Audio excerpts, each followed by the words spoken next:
Shalom à tous, que l'Éternel Dieu vous bénisse, que l'Éternel Dieu vous garde. Bienvenue donc à cet enseignement, nous sommes à la vidéo 14 sur le mot Mishpat. Donc on va continuer pour en fait que le Seigneur puisse nous ouvrir encore les yeux dans en fin de compte la révélation de sa parole à la gloire de son Saint-Nom, afin de nous former, façonner comme lui le veut à la gloire de son Saint-Nom. Remettons ces quelques instants à l'Éternel, notre Dieu, notre Père, si vous voulez bien. Père très saint, nous te rendons grâce, dans le précieux nom de Yeshua, ton Fils bien-aimé. Nul n'est comme toi dans le ciel. Oui, Seigneur, nous voici devant toi, corps, âme et esprit, et nous voulons entendre ta parole. Parle, Seigneur, ton serviteur, ta servante, écoute. Montre-nous, Seigneur, ce qui ne va pas, afin que nous puissions te servir comme toi tu le veux, à la gloire de ton Saint-Nom. Aide-nous, mon Dieu, mon Père, à te faire plaisir, car tu nous as rachetés par le sang de l'agneau, pour que nous puissions te servir, te glorifier, toi le seul vrai Dieu, comme tu le veux, d'après ta parole, révéler la gloire de ton Saint-Nom. Merci, Seigneur, pour ces enseignements que tu nous donnes. Alléluia. Amen. Bien, allons en fait dans le texte. Nous étions arrivés, si ma mémoire est bonne, donc à Ézéchiel 23-24, si j'ai bien noté. Alors, Ézéchiel 23-24, eh bien, on va reprendre à partir du verset 22, mais avant, on va se remettre en fait en question et revoir en fait ici la définition que nous avions déjà donnée, mais afin effectivement de bien comprendre et de bien la mettre dans notre cœur et dans notre âme. J'agrandis en fait encore un petit peu. Voilà, c'est bon. Donc ici, on va voir le mot jugement. Jugement, donc la définition qu'on avait déjà donnée. Je n'ai rien changé par rapport à la définition de la dernière fois. OK, et on va voir, on va la revoir afin de bien se la mettre dans la tête. Donc, mishpat. Mishpat au pluriel mishpatim, 421 fois dans 406 versets. Ok, ça s'écrit comme ça donc en hébreu. Ok, mishpatim en fait au pluriel. C'est un nom masculin, 04 941, en termes de numéro strong. Principalement, ce mot nous parle de jugement, sachant que le jugement, c'est une synthèse de ce que l'on a fait, de ce que l'on a entendu, des enseignements que l'on a eus, etc., dans le but, effectivement, de nous appeler à avoir un bon comportement, un bon jugement devant l'Éternel, afin effectivement de faire sa volonté là où il le veut, mais comme il le veut, afin que nous puissions apprendre à marcher dans un jugement juste et selon la justice par la foi. C'est extrêmement important. Donc ce mot, on peut le traduire en fait par jugement juste aussi, manière de juger, etc. L'essentiel, c'est toujours de rappeler cette notion de jugement. C'est-à-dire, je retire quelque chose de l'expérience, de ce qui m'a été enseigné, en quête de ce que j'ai compris, etc. C'est beaucoup mieux que justice, ordonnance, précepte, règle, loi, habitude, commandement. On trouve dans la Louis II effectivement tous ces mots-là, et ce sont des variantes, mais ce sont des variantes qui ne sont pas acceptables quelque part, parce que pour chacun de ces mots, il y a d'autres mots hébreux. Tous ces derniers mots ici donc, ne reflètent pas la nécessité d'un jugement. Tout ce qui sort de notre bouche exprime comment nous jugeons, comment nous apprécions les événements, les personnes et les choses. Aussi, est-ce que nous jugeons correctement devant l'Éternel au travers de Yeshua? Bien sûr, l'Éternel nous entend, tout ce que nous disons est extrêmement important. C'est pour ça que lorsque vous parlez avec d'autres personnes, eh bien, votre expression, c'est bien en fin de compte l'ensemble des choses que vous avez jugées, etc., et vous exprimez en fait une opinion. C'est donc comme un jugement que vous exprimez. Donc c'est très important d'avoir des paroles qui soient conformes à l'Écriture, au jugement en fin de compte de Dieu notamment. Tous les jugements, donc tout ce qui sort de notre bouche doit être conforme au jugement que l'Éternel donne ou estime être juste. Les mishpatim, sont donnés dans la Torah, les prophètes et les psaumes, notamment comme des exemples pour apprendre à avoir des jugements justes. Le mot hébreu mishpat a le plus souvent le sens direct et implicite d'un jugement juste ou bon jugement qui doit être rendu ou que tous les croyants doivent apprendre pour se sanctifier et avoir une attitude juste devant l'Éternel au travers de Yeshua Mashiach, celui qui est appelé le Christ. Psaume 19, versets 9 à 11 nous dit, on le rappelle, la crainte, yir'a, ça c'est la crainte respectueuse de l'Éternel, est pure, elle subsiste à toujours. Tous les jugements de l'Éternel sont vérité. Ils sont tous justes. Verset 10, pardon, ils sont plus précieux que l'or, que beaucoup d'or fin, ils sont plus doux que le miel, que celui qui coule des rayons. Ton serviteur aussi en reçoit l'instruction, pour qui les observe, la récompense est grande. Okay. Très important, donc, ce psaume 19. Ok, les mishpatim, bon jugement de Dieu, visent à nous corriger, à nous fortifier dans les voies de Dieu. C'est pour cela qu'ils sont très précieux. Psaume 25, versets 8 à 9. En plus des bons jugements que l'on trouve effectivement dans la parole, eh bien le Seigneur peut nous inspirer et nous conduit aussi. Voyons dans le psaume 25, versets 8 à 9, ce qui nous est dit. L'Éternel est bon et droit. C'est pourquoi il montre aux pécheurs la voie. Il conduit les humbles dans le jugement juste. Ici, le est en majuscule, ok, tout simplement parce qu'il y a l'article devant Mishpat, ok, ce qui veut dire que Dieu nous conduit les humbles dans le jugement juste, oui bien sûr, mieux que la justice. C'est pour ça que celui qui est orgueilleux ou celui qui est méchant, eh bien effectivement, son jugement n'est pas guidé par Dieu ou ne peut pas être inspiré par Dieu. Donc il enseigne aux humbles sa voie. Donc la notion de l'humilité là est très importante, c'est d'apprendre à être toujours dépendant de Dieu et de faire attention justement à ce que Dieu peut nous révéler dans notre esprit. La première fois où l'on trouve en fin de compte ce mot mishpat, c'est Genèse 18, verset 19, où en parlant d'Abraham, l'Éternel dit « Car je l'ai choisi afin qu'il ordonne à ses fils et à sa maison auprès de lui, okay, de garder la voie de l'Éternel en pratiquant la justice par la foi, tzedaka ». On a fait des vidéos là-dessus, 5 vidéos il me semble, donc vous pouvez les regarder à nouveau. Ok, c'est extrêmement important. Ce mot est très très mal traduit. Ok, donc là on parle avec tzedaka, toujours de la justice par la foi. Et le jugement juste, donc mishpat. Et là c'est traduit par la justice, c'est pas bon. Ok, parce qu'il y a d'autres mots pour parler de justice. Et qu'ainsi l'Éternel accomplisse en faveur d'Abraham les promesses qu'il lui a faites. Donc, d'une manière très très claire, on voit, et cela nous parle, à chacun de nous. Ok. Si nous pratiquons la justice par la foi et le jugement juste, eh bien l'Éternel promet de nous inspirer et promet d'accomplir en notre faveur toutes les promesses qu'il a faites. C'est donc extrêmement en fait important. Voilà pourquoi en fait ici les jugements en fait sont très très très précieux, plus que l'or. Donc je réduis en fin de compte ici mon commentaire. Ok, je fais un petit décalage de page en fait ici.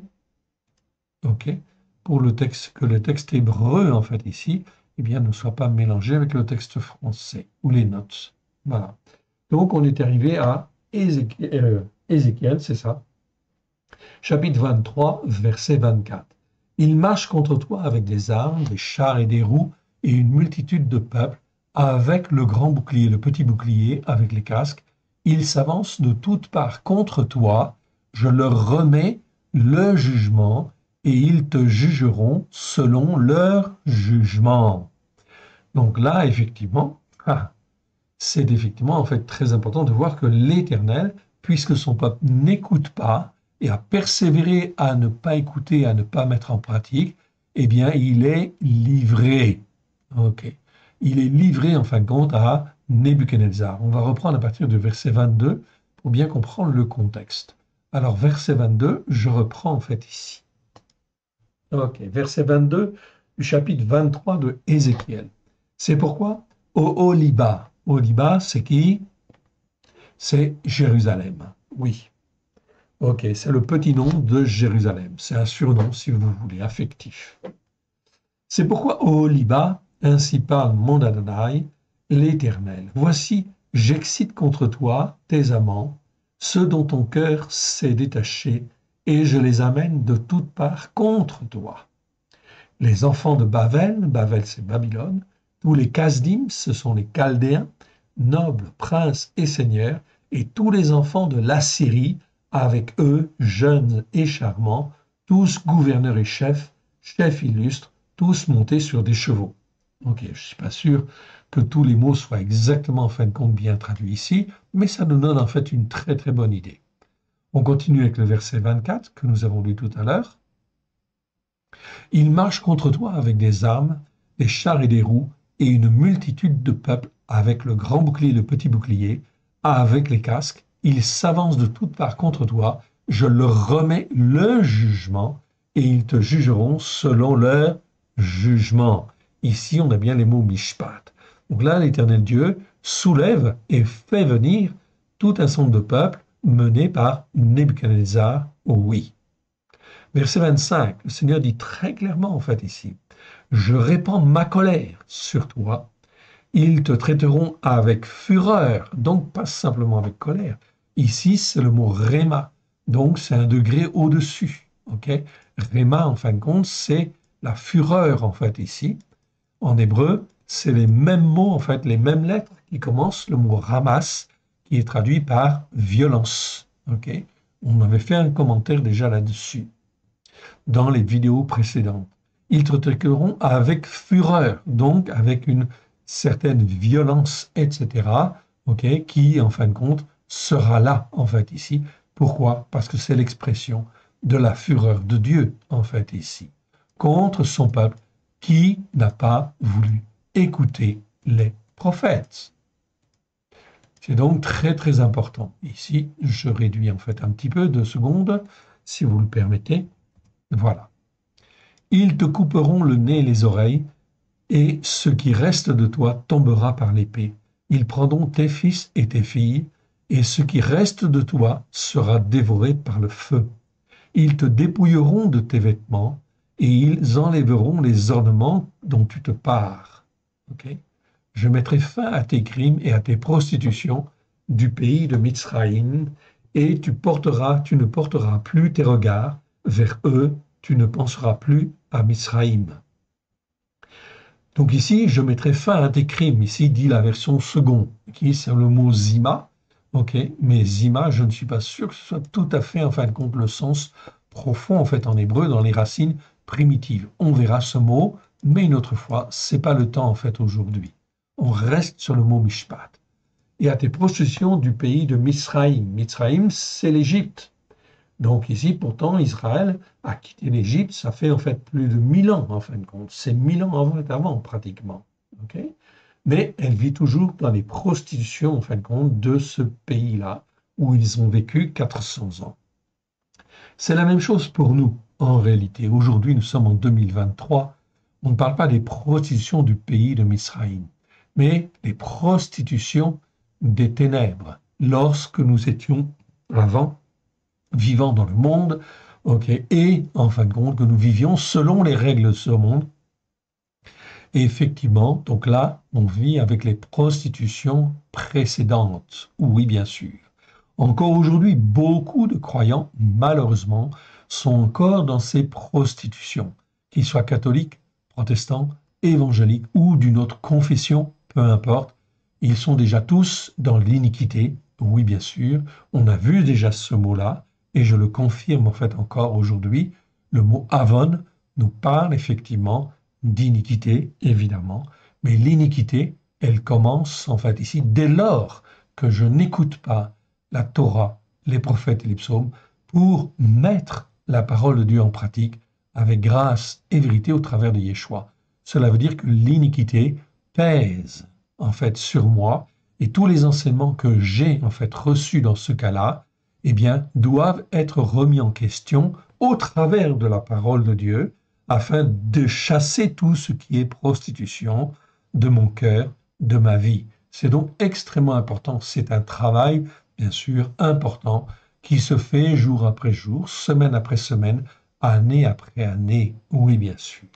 Mais il est très important d'apprendre, en fait, à grandir afin de pouvoir monter sur la montagne de Sion. Abandonner les montagnes spirituelles, telles que les montagnes catholiques, protestantes ou montagnes évangéliques ou collines évangéliques, comme vous voulez. Ok, tous ces enseignements-là sont des enseignements qui ont été pollués. Bien sûr, on parle de Jésus-Christ, oui, mais on a déformé en fait l'écriture. On n'enseigne pas en fait Jésus-Christ, Christ Yeshua, comme en fin de compte il était enseigné au 1er siècle, avec en fait ici la Torah, les prophètes et les psaumes, à la lumière de Yeshua, avec grâce et vérité. Ok. La preuve, c'est que en fait, très peu de personnes font le Shabbat, font les fêtes de l'Éternel. Oui, bien sûr. Alors, si on ne le fait pas, il faut s'y mettre, car sinon on reste dans l'iniquité et on reste dans les prostitutions spirituelles des ténèbres ou des enseignements que nous avons reçus qui ont été pollués, pervertis. La parole de Dieu est toujours la même. Ok, on continue. Allez, on va en fin de compte à la suite. Et on va arriver en fait maintenant donc dans... Alors on regarde, on arrive dans Ézéchiel 23. Ben, on est toujours dans Ézéchiel 23, mais on va au verset en fait 45. Mais des hommes justes les jugeront du jugement dont on juge les femmes adultères, du jugement dont on juge celles qui répandent le sang, car elles sont adultères et il y a du sang sur leurs mains. Pour bien comprendre ce contexte, on va reprendre à partir du verset 44 et on va aller jusqu'à la fin, 49. Ok. Donc on parle toujours de Oholiba, en fait ici, de Jérusalem, qui est appelée en fait une prostituée tout simplement de la part du Seigneur. Alors, si je continue dans les iniquités, mon frère, ma sœur, ça veut dire quoi? Ça veut dire que j'ai entendu, quelque part, ce que me disait la Torah, qu'il fallait faire les Shabbats, qu'il ne fallait pas faire Noël, etc. Eh bien, si j'ai compris, en fait, ou j'ai entendu ces choses-là, si je persévère à les faire, eh bien, je tombe dans la prostitution spirituelle. Et c'est ce que le Seigneur reproche, en fait, à Jérusalem, au Oholiba, qu'il appelle Oholiba, c'est-à-dire, en fin de compte, c'est un petit nom affectif pour Jérusalem. Verset 44. Et l'on est venu vers elle comme l'on va vers la femme qui se prostitue. C'est ainsi qu'on est allé vers Ohola et Oholiba. Ok. Ohola, c'est la Samarie. Oholiba, c'est Jérusalem. Ces femmes qui fomentent des machinations. Ce pas des criminels, des femmes criminelles. Non, c'est des femmes qui fomentent des machinations, c'est-à-dire le moyen de passer à côté, le moyen de ne pas faire, etc. Tout ça, ça s'appelle, en fin de compte ici, il y a un mot en hébreu, ça veut dire qui fomente des machinations. 45. Mais des hommes justes les jugeront du jugement dont on juge les femmes adultères. Donc ici, Jérusalem va être jugée comme une femme adultère. Du jugement dont on juge celles qui répandent le sang, car elles sont adultères, et il y a du sang sur leurs mains. 46. Car ainsi parle mon Adonai l'Éternel, je ferai monter contre elles une multitude, et je les livrerai à l'épouvante, Zahava, ok, et au pillage. Ici, le mot épouvante, ok, je vous le montre. Donc, le voici. On ne fait pas, en fait, on n'étudie pas ce mot aujourd'hui, hein, on le verra peut-être une autre fois. Zahava, 7 fois dans 7 versets, numéro 0289, ok, c'est plus intense que le mot terreur, car il y a un autre mot en hébreu, c'est le mot parade. Parade, il vaut mieux le traduire par terreur, ok, crainte, c'est yira, ok, parade, c'est terreur. Okay. Et effectivement, épouvante, c'est zahava, en fait, ici. Et au pillage. Donc là, c'est quelque chose, en fin de compte, de terrible. Mais c'est aussi ce que le Seigneur va faire avec nos sociétés dans les temps qui viennent, si nous n'écoutons pas et que nous persévérons dans la désobéissance, dans la prostitution spirituelle, en fait, ici. Cette multitude les lapidera et les abattra à coups d'épée. On tuera leurs fils et leurs filles, on brûlera leurs maisons par le feu. Je ferai cesser ainsi les machinations. Ce n'est pas les crimes, c'est le même mot qu'on a vu tout à l'heure. Ok, C'est le même mot machination. J'y reviendrai plus tard. Okay? Dans le pays, toutes les femmes recevront l'instruction et ne commettront pas de crime. Toujours en fin de compte ici, ce même mot, comme le vôtre. On fera retomber vos machinations abominables. Ok, machination ici. Bon, vous voulez connaître le mot? Ben, je vous le donne quand même. Ok. Et le petit a en fait ici que j'ai oublié, le petit t que j'ai oublié. Voilà.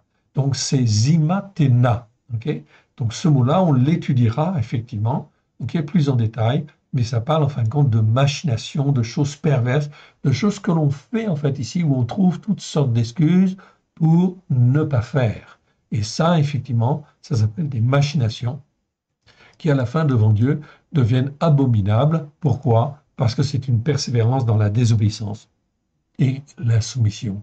Alors que l'Éternel Dieu a créé les cieux et la terre, et il a fait le descendant d'Adam, okay, c'est-à-dire les Juifs et les non-Juifs, afin qu'ils sachent qu'il est Elohim, qu'il est l'Éternel qui a créé les cieux et la terre, et qui a donné son Fils unique en sacrifice, afin d'être racheté par lui, par le sang de l'agneau, afin de pouvoir écouter et mettre en pratique.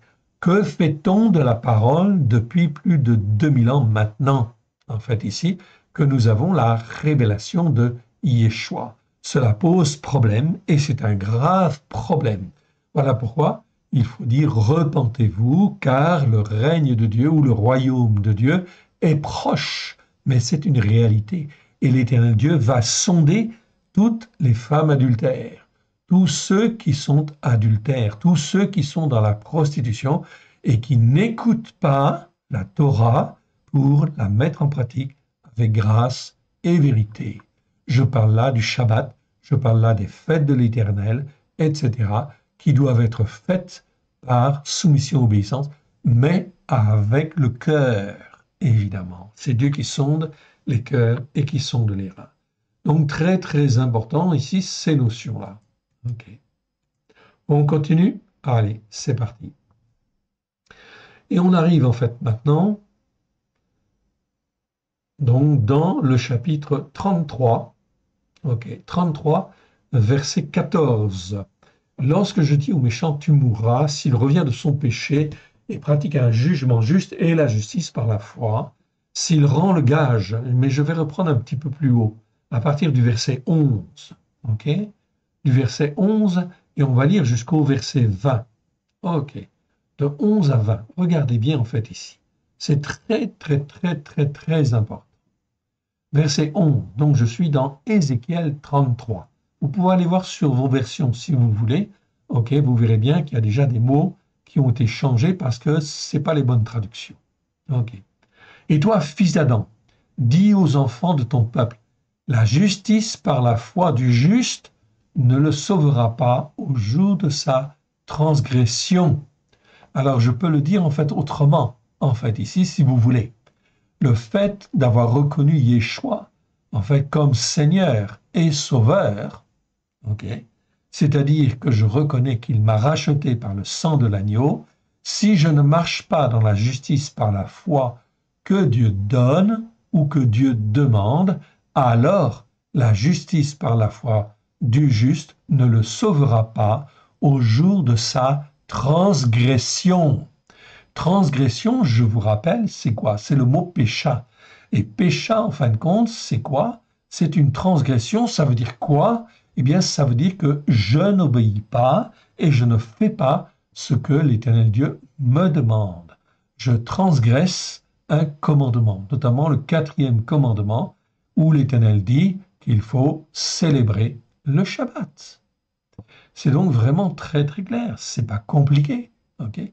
Mais il faut se plier, en fin de compte, à l'obéissance et à la soumission. Sinon, c'est une transgression. Ça, c'est une transgression.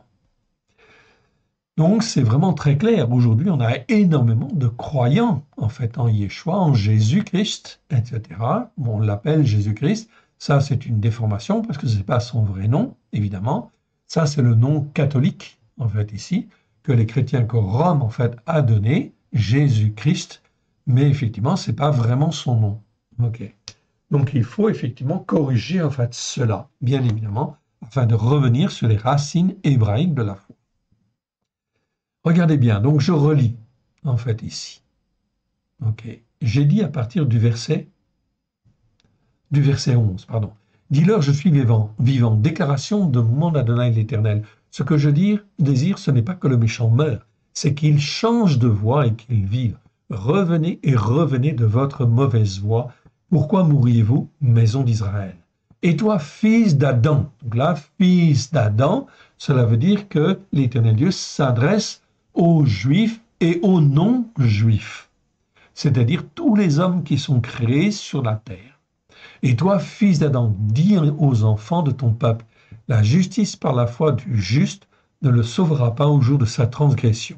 Et le méchant ne tombera pas pour sa méchanceté le jour où il s'en détournera, okay, de même que le juste ne mourra pas par sa justice au jour de sa transgression. Le Seigneur insiste, en fait, ici. Verset 13. Lorsque je dis au juste qu'il vivra, s'il se confie dans sa justice par la foi et commet l'iniquité empreinte d'hypocrisie et de duplicité, toute sa justice par la foi sera oubliée et il mourra à cause de l'iniquité empreinte d'hypocrisie qu'il a commise. Je vous rappelle en fait ici ce mot que nous avons traduit par empreinte, iniquité, empreinte.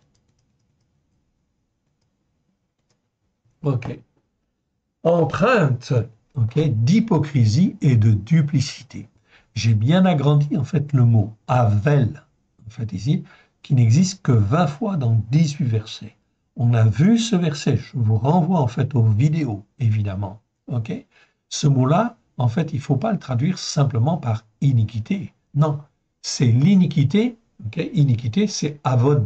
Avel, on est déjà dans l'iniquité qui est empreinte d'hypocrisie et en fin de compte de duplicité. C'est-à-dire, j'ai un langage double, en fait, ici, et je suis dans l'hypocrisie, c'est-à-dire que je renie quelque part, en fait, ici, le Christ hébreu, et je pratique en fait une religion qui n'est pas, en fin de compte, demandée par Dieu. Résultat des courses, je suis dans l'iniquité empreinte d'hypocrisie et de duplicité. Dans ce cas-là, eh bien, en fin de compte, vous jugez vous-même, le jugement, il est évident. Vous ne rentrerez pas dans, en fin de compte, le royaume de Dieu. C'est impossible. C'est pour ça que l'Éternel Dieu va juger dans les temps qui viennent. Ce n'est pas le temps où Yeshua revient. Non, parce qu'il faut d'abord qu'un certain nombre de calamités en fait arrivent, afin que les hommes et les femmes puissent se poser les bonnes questions et revenir à la Torah pleine de grâce et de vérité au travers de Yeshua. Et que justement, cette iniquité empreinte d'hypocrisie et de duplicité soit levée dans les cœurs qui le veulent, bien évidemment. Ceux qui veulent rester dans cette iniquité, ils peuvent rester, mais ils vont en fait s'endurcir et ils vont tomber dans la veine, en fait, ils vont tout simplement, c'est-à-dire l'injustice, et en fait leur destinée, c'est le néant, le feu, le feu de la géhenne. Yeshua a bien dit, en fait ici, il a parlé des justes et des injustes. Tous ceux qui sont justes seront sauvés, tous ceux qui sont dans l'injustice ne seront pas sauvés. La porte en fait des cieux leur sera fermée. C'est pour ça que c'est très important, en fin de compte, d'étudier et de voir où on en est, si en fait on n'est pas dans l'hypocrisie, une religion hypocrite, et double en fait ici quelque part. Donc je le répète et je le souligne. Si je suis sur la montagne catholique, je ne suis pas en fin de compte dans la bonne religion. On est bien d'accord. Si je suis sur une colline protestante, on n'est pas dans la bonne religion. Si je suis sur une colline ou une montagne, peu importe, sur une montagne évangélique ou en fait une colline évangélique ou quelque autre dénomination, je ne suis pas sur la bonne montagne. La seule bonne montagne, c'est la montagne de Tzion. Là où on écoute et on met en pratique la Torah avec grâce et vérité. Où le Seigneur, en fait, ici, dans ce cas-là, nous appelle, fille de Sion. Ok. Fille ou fils de Sion, tout simplement. C'est donc très, très, très important. Verset 14. Lorsque je dis au méchant, tu mourras, s'il revient de son péché et pratique un jugement juste. Et la justice par la foi, on a vu déjà ces deux mots plusieurs fois. Okay. Et bien là, vous le revoyez en fait ici, c'est vraiment très clair. Le Seigneur en fait insiste et insiste encore, car aujourd'hui, en 2023, beaucoup de personnes n'ont pas encore compris en fait ici. Ils ont compris dans la tête, mais c'est pour certains, ils ont compris dans la tête, mais c'est pas descendu dans le cœur. Et si ça descend pas dans le cœur, ils ne font pas. Okay. Résultat des courses, ils sont condamnables. En tout cas, le Seigneur, en fait, ici, ne leur ouvrira pas la porte. Verset, en fait, 15. S'il rend le gage, s'il restitue ce qu'il a ravi, s'il suit les règles qui donnent la vie sans commettre l'iniquité empreinte d'hypocrisie et de duplicité, on a toujours le mot avel, en fait, ici, il vivra, il ne mourra pas. Tous les péchés qu'il a commis seront oubliés. S'il pratique un jugement juste et la justice par la foi, il vivra, dit le Seigneur. Donc vous vous rendez compte, à partir d'aujourd'hui, même si un méchant, quelqu'un qui est plus méchant en fin de compte qu'un croyant, s'il se repent, revient et pratique la justice par la foi, okay, et le jugement juste, eh bien il aura une meilleure place en fin de compte que, en fait ici, ceux qui n'écoutent pas et qui ne mettent pas en pratique, parce qu'eux, ils risquent de ne pas rentrer tout simplement dans le royaume de Dieu. Verset 16. Tous les péchés qu'il a commis seront oubliés, en parlant du méchant. S'il pratique un jugement juste et la justice par la foi, il vivra. Okay. Donc on va le répéter en fait X fois dans les versets. Les enfants de ton peuple disent, la voix de mon Adonai n'est pas droite. C'est leur voix qui n'est pas droite, répond le Seigneur.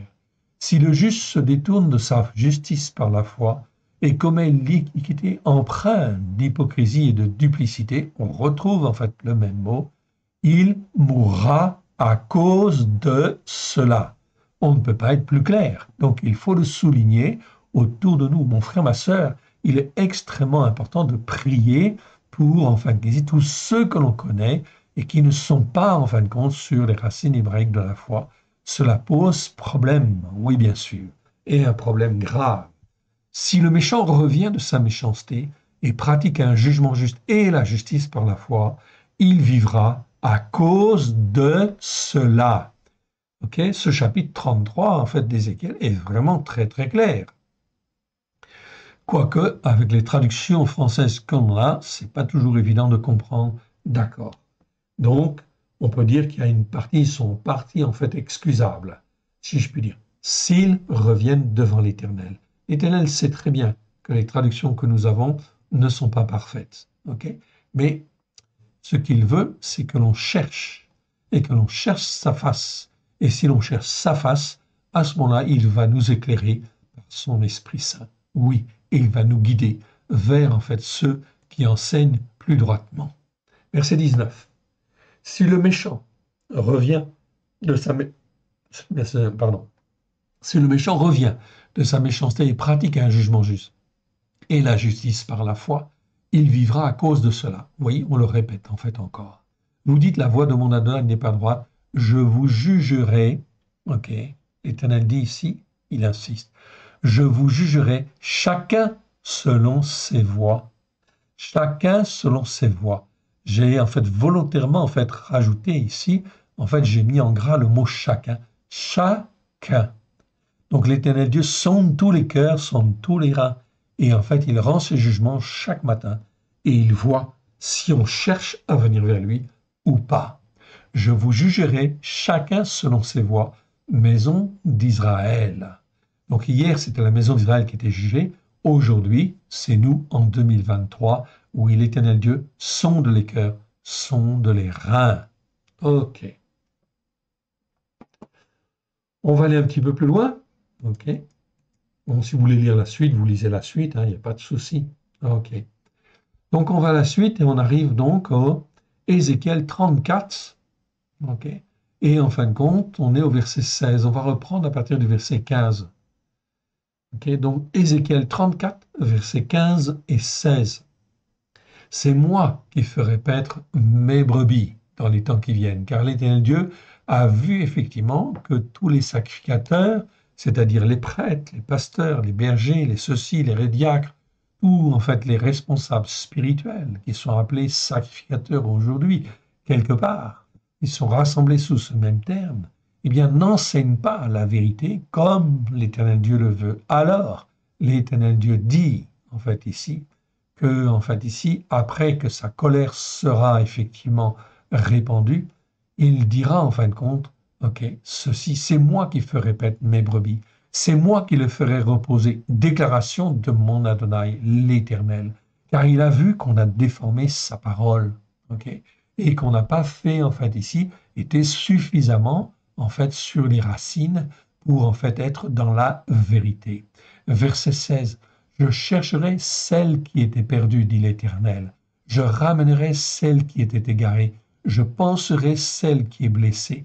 Et je fortifierai celle qui est malade. Mais je détruirai celles qui sont grasses. C'est-à-dire qui se sont en fait enrichies ou qui se sont en fin de compte, qui se sont engraissées en fin de compte dans leur doctrine, dans leurs enseignements en fait ici erronés, oui bien sûr. Celles-ci qui sont grasses et vigoureuses en fait ici, ou qui paraissent rigoureuses, ou qui se sont affermies en fait on va dire, quelque part. Je veux les paître avec un jugement juste. L'Éternel Dieu dit ici, je veux les paître avec un jugement juste. Mishpat. Très important ce jugement juste. Ok. On continue un petit peu, je voudrais aller jusqu'au verset 19. Et vous, mes brebis, ainsi parle mon Adonai l'Éternel. Voici, je jurai entre un agneau et un autre agneau, entre bélier et bouc, en fait, ici. C'est le mot c'est, en fait, ici, en hébreu. Donc, c'est mieux de traduire le mot c'est par agneau, ok, et non pas brebis. Okay. Il y a une raison pour cela, mais je ne me suis pas arrêté trop longtemps sur ce passage. Ce n'est pas l'objet, effectivement, de l'enseignement d'aujourd'hui. Verset 18. Est-ce trop peu pour vous de paître dans le bon pâturage, pour que vous fouliez de vos pieds le reste de votre pâturage, de boire une eau limpide pour que vous troubliez le reste de vos pieds? L'Éternel Dieu est en train de dire que là, il a voulu donner à tous les sacrificateurs, ok, les bons enseignements, la bonne nourriture, un bon pâturage, bien sûr. Mais au contraire, les hommes ont foulé aux pieds, ils ont souillé ce qu'ils ont reçu, ok, et résultat des courses, de boire une eau limpide pour que vous troubliez le reste avec vos pieds. Mais en réalité, avec vos pieds, ils ont troublé en fin de compte la parole de Dieu et ils ont enseigné des choses fausses.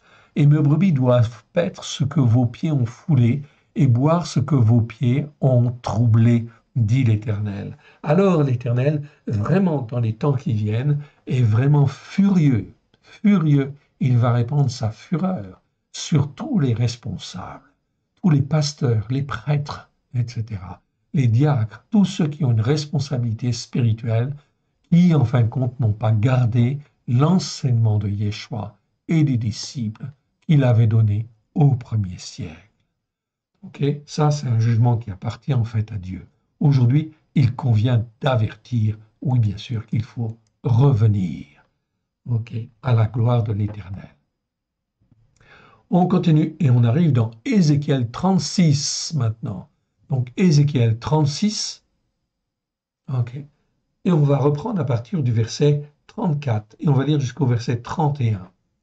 Ok, du verset 34, donc Ézéchiel 36, versets 24 à 31. On lit et on va voir ce que l'Éternel va faire. Je vous retirerai d'entre les nations, je vous rassemblerai de tous les pays, je vous ramènerai dans votre pays. L'Éternel ramènera en fait les Juifs en Israël, oui bien sûr. Okay?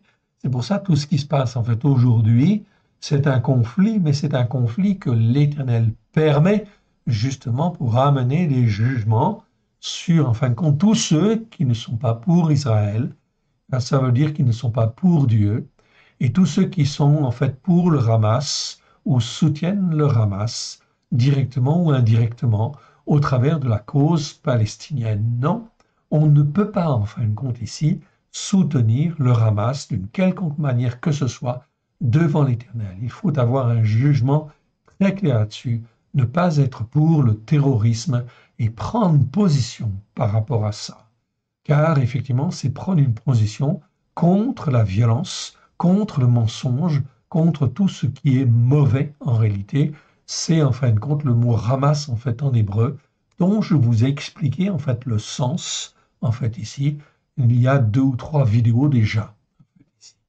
Donc, je vous en supplie, parlez autour de vous afin que les hommes et les femmes ne prennent pas position, effectivement, pour, en fin de compte, ici, les Palestiniens ou la cause palestinienne, car derrière, en fait, ici, ça veut dire soutenir, en fait, le Hamas.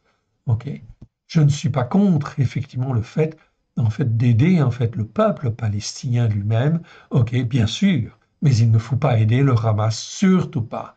Donc, on ne peut pas, dans le combat, en fait, actuel, être pour le Hamas. C'est impossible. Voilà pourquoi il faut être de manière, comment dire, intransigeante, d'être pour Israël, parce que c'est le choix de Dieu, en fait, ici, d'établir Israël dans la région, afin, effectivement, qu'il puisse être un peuple qui glorifie l'Éternel, là où il le veut et comme il le veut. Verset 24.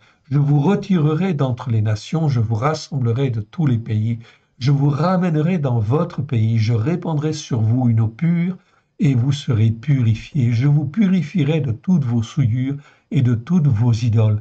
Je vous donnerai un cœur nouveau, je mettrai en vous un esprit nouveau, j'ôterai de votre corps le cœur de pierre, et je vous donnerai un cœur de chair. Voilà ce que l'Éternel Dieu va faire. Dans les temps qui viennent, il a commencé en fin de compte déjà au travers de certains en fin de compte d'entre nous. Voilà pourquoi il ne faut pas lâcher prise et il faut avancer, oui bien sûr, et s'affermir. Verset 27. Je mettrai mon esprit en vous et je ferai en sorte que vous suiviez mes lois et que vous observiez et pratiquiez mes jugements. Mishpat. Donc on voit très clairement en fait ici ce que l'Éternel Dieu veut faire. Voilà pourquoi vous qui m'écoutez, l'Éternel vous appelle, bien sûr, afin que vous puissiez écouter et mettre en pratique tous ces jugements justes et en fait ici que l'on suive ces lois. C'est donc très très très important. Je rappelle en fait ici, dans le mot que nous avons ici traduit par loi, c'est le mot roc en hébreu, et c'est bien en fin de compte le mot qu'il faut traduire par loi et non pas en fait ordonnance. Donc ça fait partie des lois de l'Éternel en fait ici, qui se trouvent en fait dans la Torah, les prophètes et les psaumes, bien sûr. Donc on ne peut pas en fin de compte négliger en fait ces choses-là, et évidemment c'est donc extrêmement important et fondamental. Donc les lois de Dieu, d'une part, okay, et que vous observiez et pratiquiez mes jugements. Ici, c'est bien le mot mishpat. Je vous le montre pour que personne ne doute, okay, parce que dans certaines traductions, notamment en fait les Bibles françaises, eh bien ce mot mishpat est traduit en fin de compte par loi. Okay, et on traduit le mot loi par ordonnance. Ça crée de la confusion. Il faut que les choses soient claires. Je mettrai mon esprit et je ferai en sorte que vous suiviez mes lois, dit l'Éternel, et que vous observiez et pratiquiez mes jugements. Donc il n'y a pas 36 solutions pour en fait les temps en fait à venir. C'est vraiment extrêmement clair en fait ici. Vous habiterez le pays que j'ai donné à vos pères, dit l'Éternel. Mais c'est la même chose avec Israël. Israël doit écouter, il doit mettre en pratique, bien évidemment, au travers de Yeshua. Ils n'ont pas tout compris en fait encore, mais il faut en fin de compte qu'ils comprennent au travers des événements qui viennent que l'Éternel Dieu est là, qu'il protège son peuple, mais que son peuple a aussi en fin de compte une démarche à faire vis-à-vis de Yeshua, en fait ici, le Fils de Dieu. Ils doivent le reconnaître comme leur Seigneur et leur Sauveur. Oui, bien sûr, l'Éternel fera d'une manière ou d'une autre. Vous habiterez le pays que j'ai donné à vos pères, vous serez mon peuple et je serai Elohim pour vous. Ici, dans le verset en hébreu, c'est pas dit « je serai votre Elohim », non. Ok, votre Elohim, c'est en fait une autre expression en hébreu. Ici, c'est « je serai Elohim pour vous », c'est-à-dire le Dieu qui a créé les cieux et la terre, et le Dieu qui est tout-puissant, le Dieu qui agit en fait ici, et qui fait que, en fait ici, les autres nations le craignent, oui bien sûr, et ne touchent pas à Israël, parce que justement, en fait, Elohim est là. Okay? On n'en est pas encore dans cette situation, en fin de compte, là. Il faut que Israël plie le genou, en fin de compte, devant l'Éternel. Oui, bien sûr. Au travers de Yeshua, HaMashiach. Verset 29. Je vous délivrerai de toutes vos souillures, j'appellerai le blé et je le multiplierai, je ne vous enverrai plus la famine. Je multiplierai le fruit des arbres et le produit des champs, afin que vous n'ayez plus l'opprobre de la famine parmi les nations. Alors vous vous souviendrez de votre voie qui était mauvaise, de vos actions qui n'étaient pas bonnes, vous vous prendrez vous-même en dégoût à cause de vos iniquités. Ici, on a bien le mot en fin de compte avon. Je vous le montre en fait ici. On a fait en fait des vidéos sur le mot avon. Le mot avon existe 230 fois dans 213 versets. On a vu tous ces versets. Okay. Vous pouvez donc vous reporter aux vidéos que nous avons fait sur le mot avon, qui nous parle bien de iniquité. C'est tout à fait ça. C'est bien le mot avon. Ce mot ne doit pas être traduit par un autre mot. Malheureusement, dans nos traductions françaises, ce mot est très souvent mal traduit, ce qui entraîne de la confusion. Mais le sens hébreu de ce mot, le sens hébraïque ancien, en fait ici, dans la racine primitive, okay, le mot veut bien dire iniquité. D'accord ? Iniquité, ça veut dire quoi? Ça veut dire ce qui n'est pas juste, ce qui n'est pas droit, ce qui est tordu, ce qui est en fin de compte ici pervers quelque part. C'est-à-dire toutes choses qui ne sont pas sur la Torah, basées sur la Torah, et de travers. Et la Bible dit courbe en fait ici. Donc les racines, on dit c'est courbe, c'est pas droit, c'est courbe en fait ici. Ça veut dire que c'est vicieux, c'est pernicieux, ok. Et donc tout ça, il faut le mettre de côté, bien évidemment. C'est très très important. Donc je vous renvoie donc à ces vidéos, ok. Regardez-les en fait encore et encore, et parlez-en autour de vous, oui bien sûr, afin que les hommes puissent se repentir et revenir à Dieu. Ok, à cause de vos iniquités et de vos abominations. Verset 32, ce n'est pas à cause de vous que j'agis de la sorte, déclaration de l'Éternel, mon Adonai, de mon Adonai l'Éternel, sachez-le, ayez honte et rougissez de votre voix, maison d'Israël. Ok.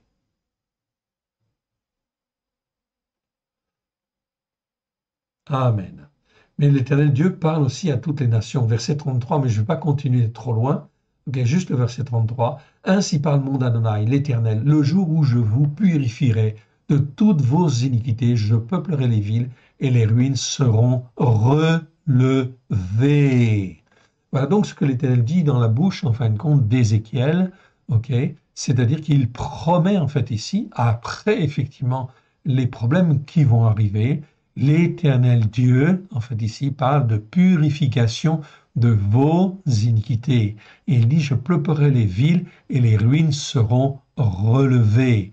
Oui, bien sûr, mais avec des hommes et des femmes qui sont purifiés, dit l'Éternel. On continue. Ok, et on arrive maintenant dans le chapitre 37. 37, verset 24. Ézéchiel 37, verset 24. Ok. Et on va lire du 24 au 28. Donc les 5 derniers versets en fait ici. Ok, Ézéchiel ici, 37, 24 nous dit, mon serviteur David sera le roi. Qui c'est ce David-là? Ce David-là, c'est bien sûr, c'est Yeshua. Yeshua qui est le fils de David. Bien sûr, nous sommes dans Ézéchiel. David, il a vécu déjà, il y a 5 siècles. Okay, donc, ce n'est pas David lui-même, le personnage David que l'on avait eu dans la Bible. Okay, non, mais David était un homme zélé pour Dieu. Et de sa famille, en fait, ici, descend Yeshua, oui, bien sûr, qui est appelé le fils de David. Ok. Les aveugles, en fait, ici, ne se trompent pas, en fait, au temps de Yeshua. Ils sont aveugles, les aveugles de Jéricho. Ok. Et effectivement, ils disent, en fait, ici, ok, fils de David, aie pitié de nous. Ok. Ils savent qu'il est le fils de David. Donc ici, on parle de Yeshua. Mon serviteur David, ok, c'est-à-dire Yeshua, sera leur roi et ils auront tous un seul berger, en fait, ici. Mieux que pasteur, ici. Car les pasteurs n'ont pas fait leur boulot, en fait, ici, comme il fallait. Ils suivront mes jugements. Ah, ils suivront mes jugements, en fait, ici. Et ils observeront mes règles et les mettront en pratique. Ils habiteront le pays que j'ai donné à mon serviteur Yaakov et qu'ont habité vos pères. Et ils y habiteront, eux, leurs enfants, et les enfants de leurs enfants à perpétuité. Et mon serviteur David sera leur prince pour toujours. On parle bien de Yeshua. Je traiterai avec eux une alliance de shalom, c'est-à-dire une alliance de paix, oui, bien sûr. Et il y aura une alliance éternelle avec eux. Car l'Éternel Dieu, quand il a créé Adam, eh bien, il l'a créé, en fin de compte, pour l'éternité, pour qu'il puisse dominer sur la terre, en fait, ici, sur toute la création, en fait, ici, ok, sur, en fait, le végétal, mais aussi sur l'animal, en fait, ici, le règne animal, ok, et en fait, que Adam, en fait, vive éternellement. Mais il a désobéi. Il a été déchu, en fait, ici, de cette grâce. Alors, l'Éternel Dieu fait autrement, bien sûr. Et il veut effectivement que les hommes et les femmes écoutent, en fait, ces lois, veuillent bien écouter. Il les rachète par le sang de l'agneau afin d'en faire des descendants d'Adam qui soient, en fait, ici, restaurés. Donc, je dis bien descendants d'Adam parce que cela concerne les Juifs, mais aussi les non-Juifs, évidemment. Il y aura une alliance éternelle avec eux, je les établirai, je les multiplierai, je placerai mon sanctuaire au milieu d'eux pour toujours.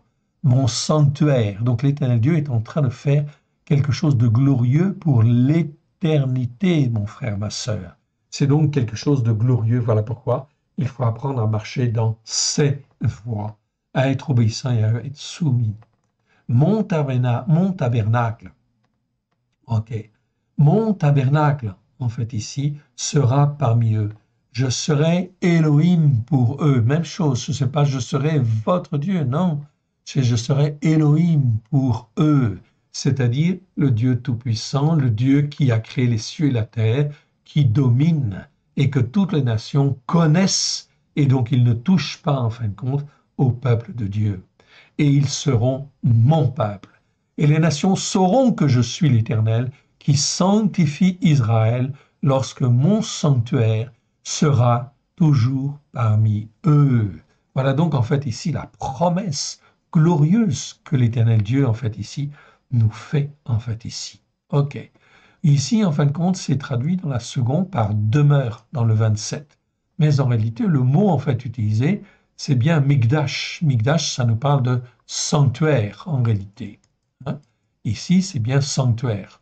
Donc, effectivement, en fait, ici, il faut traduire par sanctuaire, évidemment. Okay. Donc, Dieu met son sanctuaire parmi nous, en fait, ici. Et c'est ce qu'il veut faire. C'est sa volonté. Voilà pourquoi nous avons besoin de grandir en sainteté.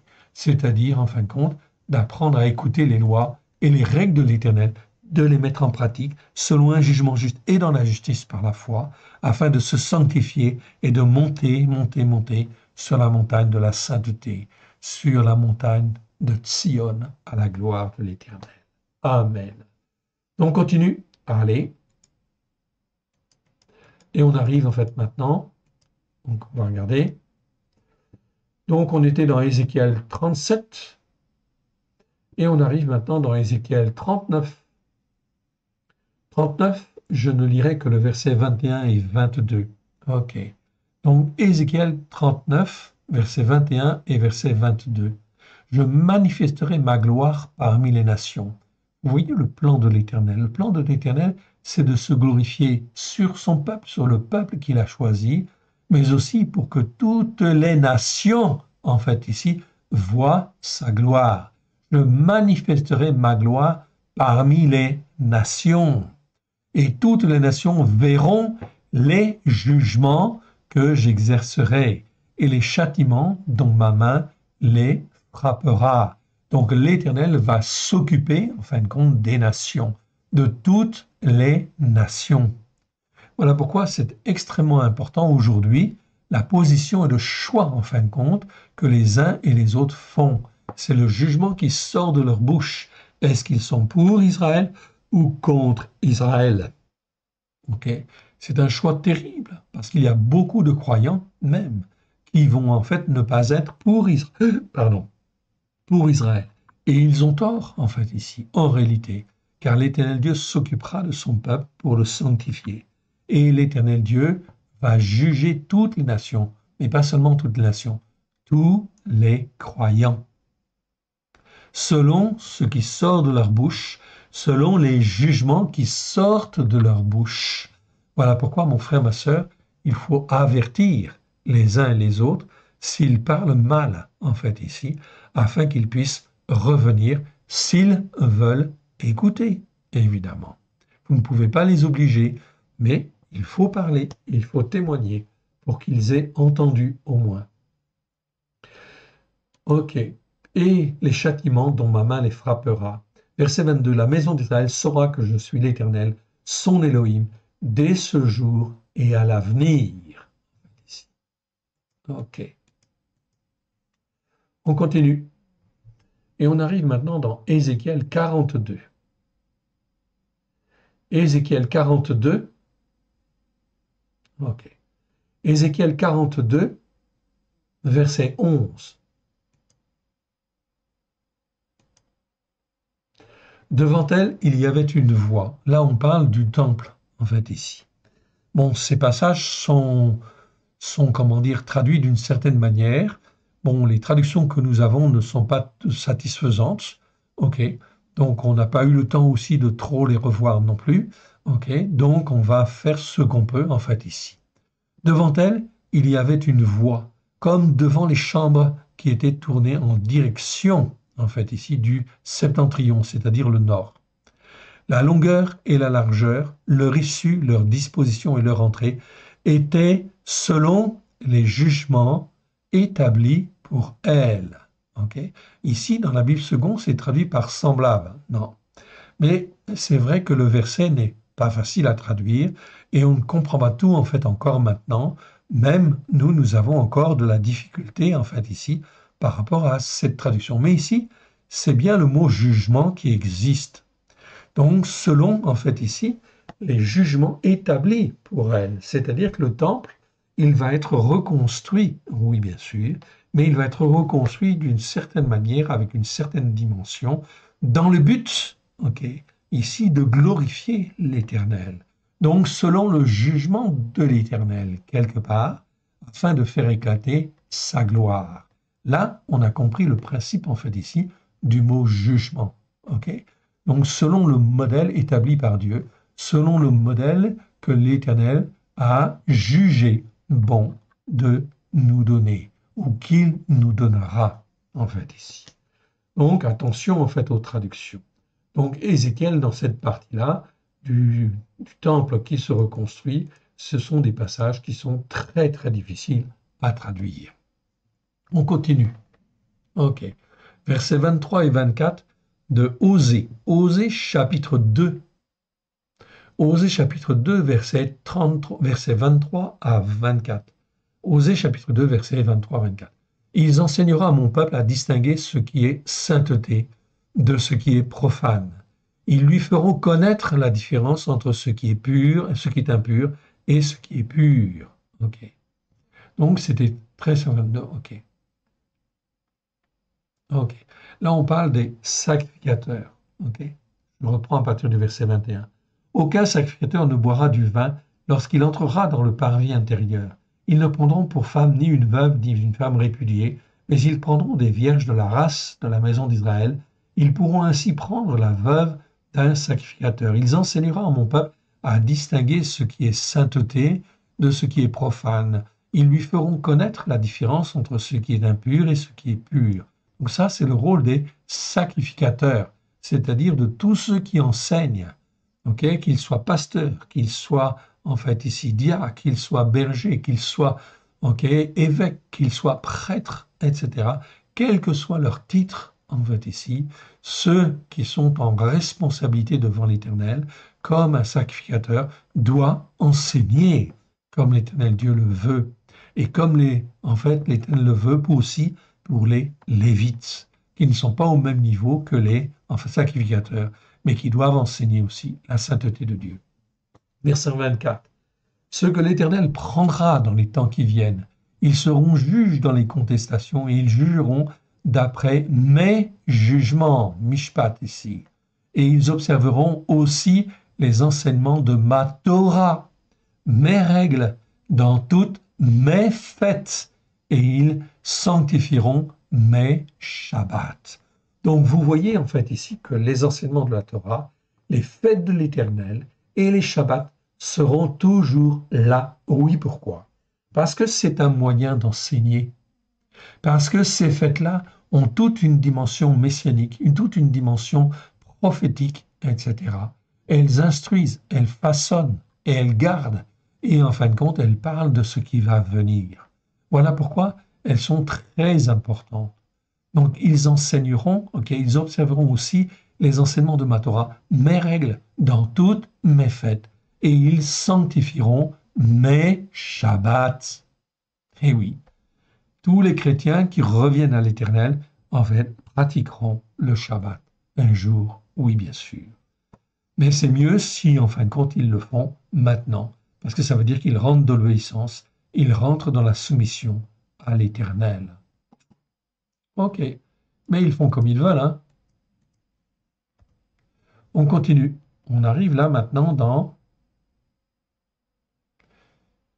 Ézéchiel 45. Comment ça se fait que je suis dans Ézéchiel 45 là maintenant? Ok. Ainsi parle mon Adonai l'Éternel à ces princes d'Israël. Donc Ézéchiel 45, verset 9. Ok, je reviens en fin de compte ici. Ainsi parle mon Adonai l'Éternel à ces princes d'Israël. Cessez la violence et la dévastation, pratiquez le jugement juste et la justice par la foi. Délivrez mon peuple de vos exactions. Déclaration de mon Adonai l'Éternel. Ok? Ayez des balances justes, etc. Ok, je ne continue pas. Vous pourrez continuer en fin de compte ici, bien évidemment. Ok. Donc là, l'Éternel reprend en fin de compte ici tous ceux qui ont de l'autorité quelque part. Ok. Donc Osée chapitre 2, verset 21. Je serai ton fiancé pour toujours. Donc Osée chapitre 2, verset 21 ou 19 dans certaines versions. Et on va lire jusqu'à la fin de ce chapitre. Je serai ton fiancé pour toujours. Je serai ton fiancé par la justice. Là, c'est bien le mot de Sédek. Okay? Par le jugement juste, Mishpat. Par la bonté, Resed, et la miséricorde. Je serai ton fiancé par la foi, et tu reconnaîtras l'Éternel. En ce jour-là, j'exaucerai, déclaration de l'Éternel, j'exaucerai les cieux et ils exauceront la terre.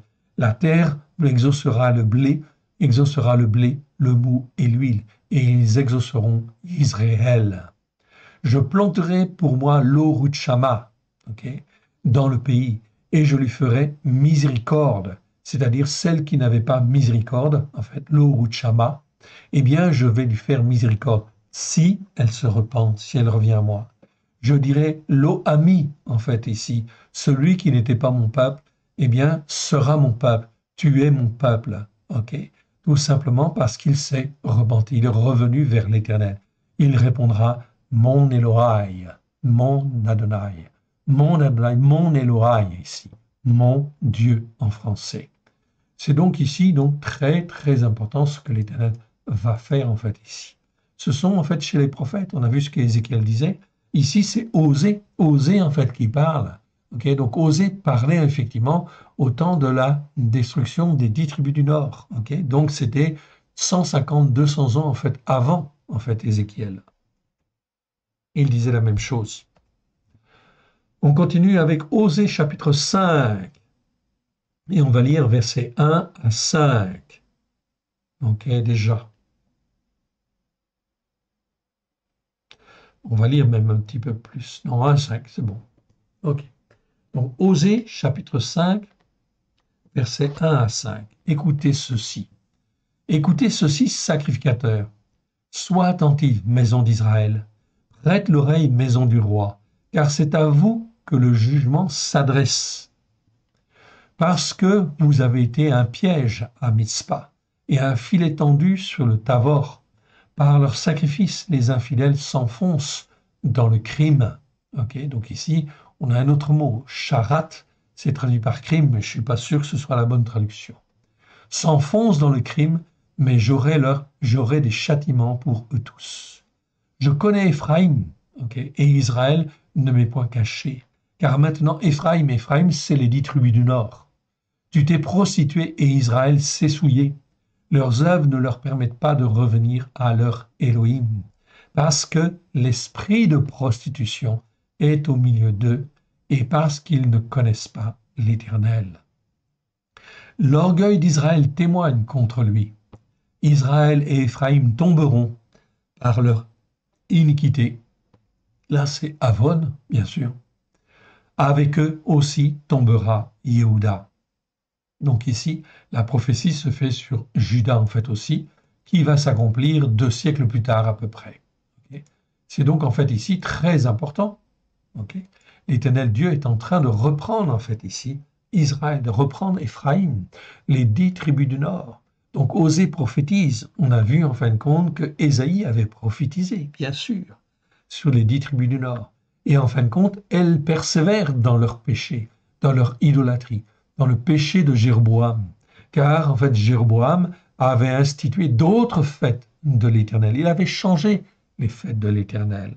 Résultat des courses, en fait ici, tous les sacrificateurs qui ont été mis en place par Jéroboam ont instruit le peuple, les 10 tribus du Nord. Et les 10 tribus du Nord n'ont pas arrêté de s'enfoncer, de s'enfoncer, de s'enfoncer, année après année, siècle après siècle. Et au bout de 230 ans, en fait, à peu près, eh bien, l'Éternel a dit, ça suffit.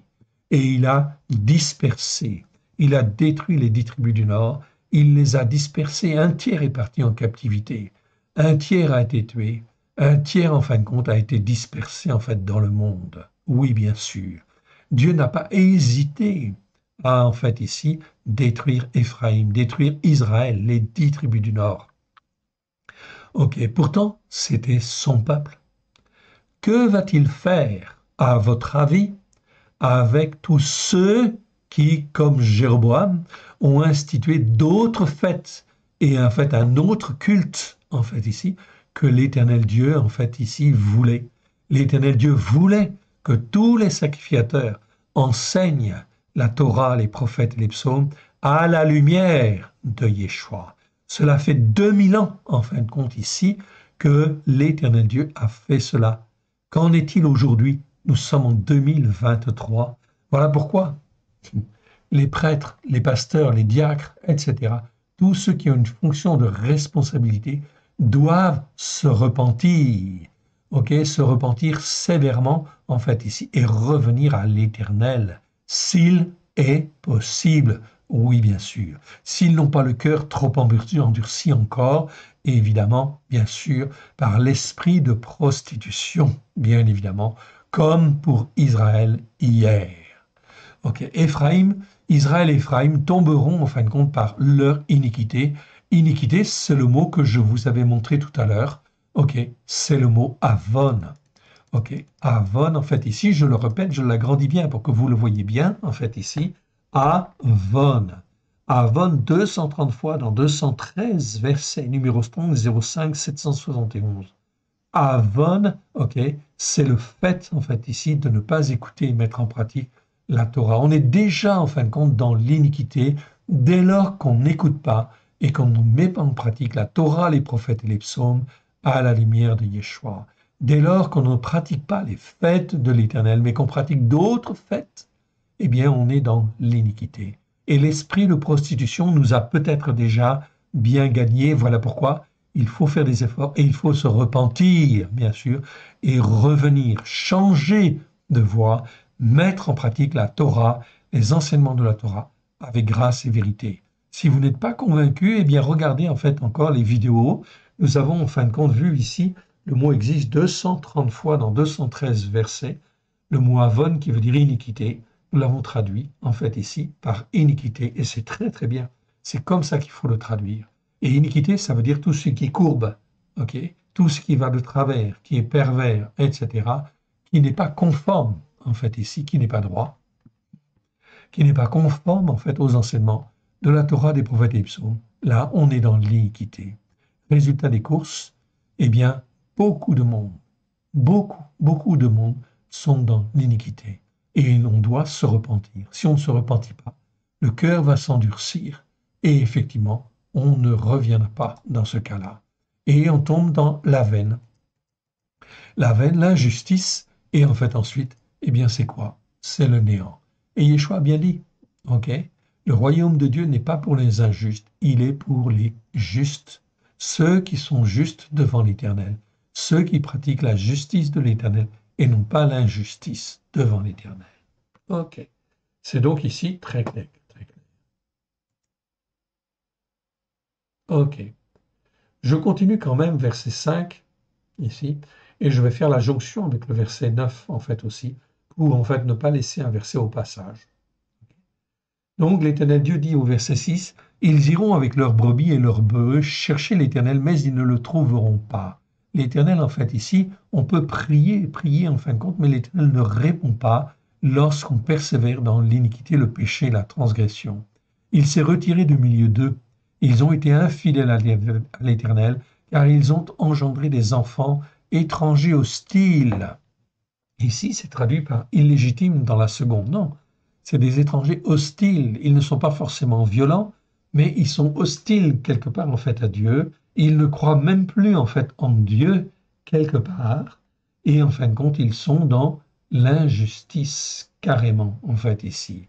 Donc voilà pourquoi ils sont ici des enfants en fait étrangers hostiles. Dès que l'on parle en fait d'Israël, en fait c'est en fait ici, en fait il y a de la donc, répudiation, etc. Ok, on répugne effectivement à en fait marcher avec Israël, etc. Donc ça veut dire qu'on répugne à marcher aussi avec Dieu, avec la Torah, en fait ici. C'est en fait ici rejeter en fait ici la Torah, bien évidemment. Ok. Maintenant, un mois suffira pour les dévorer avec leurs biens. Sonnez du chauffard à Gibéa, sonnez de la trompette à Rama, poussez des cris à Beth-Aven. Derrière toi, Binyamin. Okay, donc voilà, l'Éternel disait en fait à l'époque, sonnez du chauffard, sonnez de la trompette. Aujourd'hui, mon frère, ma sœur, c'est ce qu'il faudrait faire. Sonner du chauffard, sonner de la trompette pour interpeller, bien évidemment, les uns et les autres afin qu'ils puissent écouter et entendre s'ils veulent écouter. 9. Éphraïm sera dévasté au jour du châtiment. J'annoncerai aux tribus d'Israël une chose certaine. Les chefs de Yehuda sont comme ceux qui déplacent les bornes. Je répandrai sur eux ma colère comme un torrent. Donc les responsables, ici les chefs de Yehuda, seront jugés. Verset 12, verset 11. Éphraïm est opprimé et brisé par le jugement, car il a suivi les préceptes qui lui plaisaient. Je serai comme une teigne pour Éphraïm, comme une carie pour la maison de Yehuda. Éphraïm voit son mal et Yehuda ses plaies. Éphraïm se rend en Achour, c'est-à-dire en Assyrie, et s'adresse au roi Jareb. Mais ce roi ne pourra ni vous guérir, ni porter remède à vos plaies. Je serai comme un lion pour Éphraïm, comme un lionceau pour la maison de Yehuda. Moi, je déchirerai, puis je m'en irai. J'emporterai, et nul n'enlèvera ma proie. Je m'en irai, je reviendrai dans ma demeure, jusqu'à ce qu'ils s'avouent coupables d'avoir négligé la Torah, et qu'ils cherchent ma face quand ils seront dans la détresse due à des oppresseurs. Ils auront recours à moi. Regardez bien en fait ici, ce verset 15. Osée, chapitre 5, verset 15. Je m'en irai, je reviendrai dans ma demeure jusqu'à ce qu'ils s'avouent coupable d'avoir négligé, en fait ici, la Torah. Ici, en fait, dans la traduction, ok, nous avons revu, en fait, ici, la traduction, notamment la traduction de ce verset, et d'autres versets, en fait, aussi. Ok. Le verbe, en fait, ici, utilisé, c'est le verbe que je vous montre là, c'est hacham, 35 fois dans 32 versets. Ok. Ce verbe, ok, ça veut dire pas seulement coupable. Ok. Dans nos Bibles en français, c'est traduit simplement par coupable. Mais en réalité, le mot, en fait, lui-même, veut dire, en fait, coupable d'avoir négligé. Ça veut dire être coupable d'avoir négligé la Torah ou les enseignements de la Torah. On a supprimé, en fait, les traducteurs, ok, et les responsables des églises ont supprimé, en fin de compte, ici, chaque fois qu'on parlait de la Torah, en fait, ici, afin de pouvoir créer, en fait, ici, les doctrines catholiques, protestantes, ok, évangéliques, de toutes sortes. Car si, en fin de compte, on avait lu ces passages-là comme ça, notamment dans Lévitique 4.13, eh bien, effectivement, les gens se seraient posé peut-être des questions, tout au moins plus de questions, oui, bien sûr. Mais il fallait modifier les Écritures pour que justement, en fait, ici, eh bien, on puisse rendre correct, apparemment, en fait, ici, les doctrines catholiques, protestantes et évangéliques. Voilà pourquoi toutes ces doctrines vont être mises par terre, car elles ont entraîné, en fait, ici, les faux enseignements qui ne ramenaient pas à la Torah, contrairement à ce que l'Éternel Dieu voulait au travers de Yeshua il y a déjà 2000 ans. Alors nous sommes en 2023, vous pouvez être sûr que l'Éternel Dieu va en fait ici opérer lui-même tout un certain nombre de châtiments sur tous les responsables, sur tous ceux qui ont traduit des choses fausses, enseigné des choses fausses, etc.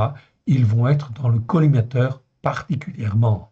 Et l'Éternel va mettre en fait ici tout le monde dans une situation entre guillemets de détresse quelque part, afin que les hommes et les femmes se posent les bonnes questions.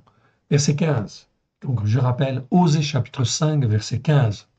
Vous pouvez le voir dans vos traductions. Je m'en irai, je reviendrai dans ma demeure, jusqu'à ce qu'il s'avoue coupable d'avoir négligé, ok, négligé, ok, je réduis en fin de compte ici mes remarques afin effectivement qu'elles paraissent normales, ok, jusqu'à ce qu'il s'avoue, ok, je m'en irai, je reviendrai dans ma demeure, jusqu'à ce qu'il s'avoue coupable d'avoir négligé la Torah et qu'il cherche ma face, dit l'Éternel. Quand ils seront dans la détresse due à des oppresseurs, ils auront recours à moi. Ici, c'est pas détresse tout court, okay? C'est le mot tsar en hébreu. Okay? C'est traduit dans nos Bibles second, c'est traduit par ennemi, ses ennemis. Non, c'est quand ils seront, c'est le mot tsar. Okay? Tsar, ça nous parle de détresse, mais pas n'importe quelle détresse. C'est la détresse due à des oppresseurs. Donc c'est une certaine forme de détresse. Mon frère, ma sœur, tous les pays, et notamment tous les pays occidentaux, vont être placés dans une détresse due à des oppresseurs. C'est-à-dire qu'en fin de compte, c'est une détresse où il y a, en fin de compte, de la peur, de la terreur, où il y a des oppresseurs, etc. On n'est pas encore dans cette situation-là, mais ça va venir. Et il faut qu'il en soit ainsi afin que les hommes se posent les bonnes questions et ne racontent pas n'importe quoi avec la parole de Dieu, mais qu'ils reviennent à la Torah avec grâce et vérité. Quand ils seront dans la détresse due à des oppresseurs, ils auront recours à moi, dit l'Éternel. Ce n'est pas moi qui dis cela, c'est l'Écriture. Et l'Écriture est la même, ok, hier et aujourd'hui. Donc c'est en fait quelque chose de très important à comprendre. Okay? L'histoire est un perpétuel recommencement, nous dit Ecclésiaste. Okay? Toujours. Okay? Et aujourd'hui, en fait, ici, le prophète, Osée chapitre 5, verset 15, nous montre exactement ce qui va arriver, en fait, ici, très clairement. D'autres prophètes, on l'a vu, certains passages sont très parlants, en fait, aussi. Okay, et effectivement, nous décrivent la situation aujourd'hui. Okay. Alors, on continue, et on arrive, en fait, maintenant, dans Osée chapitre 6, verset 5.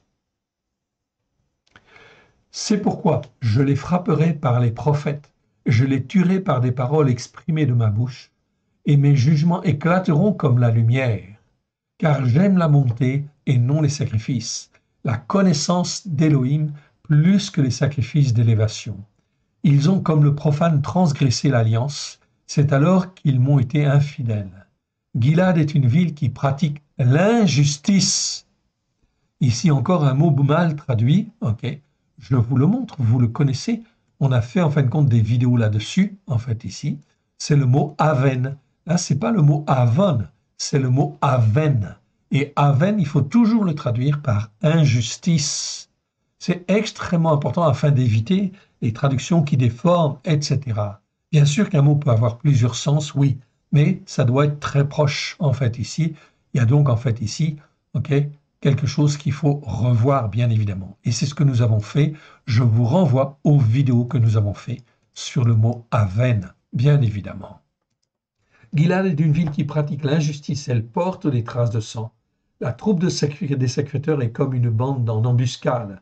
La troupe de sacrificateurs, la troupe des prêtres, des pasteurs, des ceci, des cela. Ils sont comme une bande en embuscade, commettant des assassinats sur la voie de Shérem, car ils se livrent au crime. Donc, c'était effectivement ce qui se passait hier. Okay. Aujourd'hui, c'était pas tout à fait pareil, okay, mais en réalité, les sacrificateurs ne font pas ce qui est bien devant l'Éternel. Et ils s'entendent au travers de leur fédération, de leur ceci, de leur cela, etc. Et en fin de compte, ils sont coupables. La seule chose qu'ils sont coupables, c'est de ne pas écouter et de mettre en pratique la Torah comme ils le devraient, oui, bien sûr. Et cela entraîne quelque part des crimes ou des brebis qui s'égarent et des brebis qui meurent parce qu'elles n'ont pas les réponses que l'Éternel Dieu voudrait leur donner. On continue et on arrive dans Osée chapitre 10. Osée chapitre 10, et je vais m'arrêter là. Okay. On reprendra en fait ici la prochaine fois. Je le note en fait ici. Donc Osée chapitre 10, verset 4. Très bien. Et on reprendra là la prochaine fois, en fait, ici. Donc, on va revenir, en fait, ici.